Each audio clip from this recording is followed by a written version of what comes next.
तो चलो समझते हैं रेस्पिरेशन और ब्रीदिंग में डिफरेंस क्या है। तो रेस्पिरेशन और ब्रीदिंग में डिफरेंस जानने के पहले हमें पता होना चाहिए रेस्पिरेटरी सिस्टम के बारे में। तो रेस्पिरेटरी सिस्टम में हम लोग सबसे पहले जानेंगे ब्रीदिंग क्या होती है।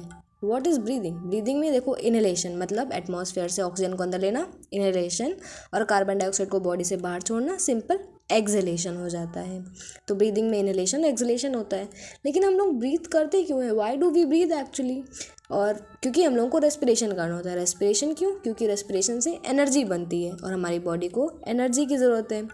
बट एनर्जी कैसे बन रही? तो देखो, हम लोग जो खाना खाते हैं उसमें कार्बोहाइड्रेट होता है, कार्बोहाइड्रेट से ग्लूकोज बनता है, ग्लूकोज की रिएक्शन हमारे जो इनहेल करे हुए ऑक्सीजन से होती है, तो एनर्जी वाटर और कार्बन डाइऑक्साइड बनता है। तो कार्बन डाइऑक्साइड वेस्ट होता है, तो वो कार्बन डाइऑक्साइड हमारे बॉडी से निकल जाता है एक्सहेलेशन के प्रोसेस के थ्रू। कार्बन डाइऑक्साइड हमारे बॉडी से निकल जाएगा एक्सहेलेशन के थ्रू, जो कि हमारे बॉडी के लिए अभी यूज़ भी नहीं है, इसीलिए हम एक्सहेल कर देते हैं कार्बन डाइऑक्साइड को। देन अंडरस्टैंड कि एक्चुअली में why do we need energy? Energy का काम क्या है? एनर्जी कहाँ कहाँ पे यूज़ होने वाली है ये वाली। तो ये जो हमारी जो एनर्जी है वो हमारा जो normal day to day activities जैसे कि खाना पीना खेलना, सब में हम लोगों को हर काम के लिए एनर्जी की ज़रूरत होती ही होती है। बट मोस्ट इम्पॉर्टेंटली आ जाते हैं लाइफ प्रोसेस पे। हमारी लाइफ प्रोसेस जो होता है उसमें एनर्जी की बहुत रिक्वायरमेंट होती है।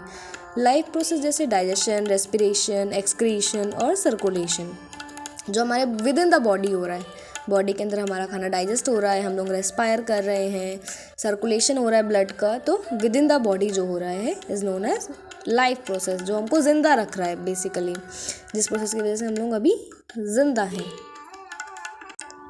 अब चलो समझते हैं कि ब्रीदिंग सिंपल प्रोसेस है इनहेलेशन और एक्सहेलेशन का। इनहेलेशन मतलब ऑक्सीजन अंदर लेना, एक्सहेलेशन मतलब कार्बन डाइऑक्साइड बाहर छोड़ना। रेस्पिरेशन